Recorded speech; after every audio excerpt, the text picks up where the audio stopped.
Для всех, кто мечтал комментировать футбольные матчи, появилась уникальная возможность стать настоящим комментатором спортивных событий.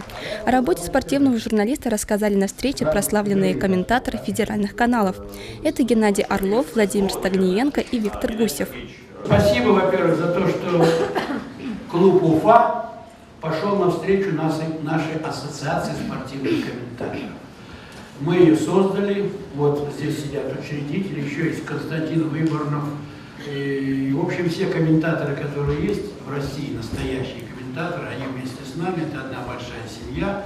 Будем заниматься повышением, поставили перед собой цель, качества репортажей. Вот для этого мы сюда приехали, у нас даже будут мастер-классы, потому что в каждом регионе, в каждом городе есть обязательно люди, спортивные журналисты, которые хотели бы и комментаторами стать, а некоторые уже работают. Ну, у нас есть опыт, поэтому будем делиться.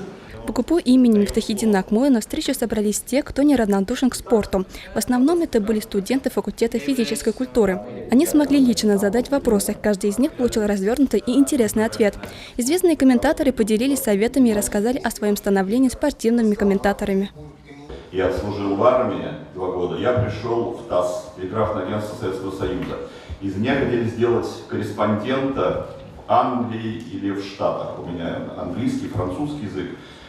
А я, к удивлению руководства, сказал: нет, я хочу спортивную редакцию. Я захотел спортивную редакцию тогда, в далекие 70-е годы, не только потому, что я любил спорт с детства, а еще и потому, что в спорте было гораздо меньше цензуры, чем в политике. Я уходил от этой самой цензуры. Комментаторы федеральных каналов надеются, что в этой аудитории среди студентов найдутся те, кто свяжет свою жизнь с такой профессией, как спортивная журналистика.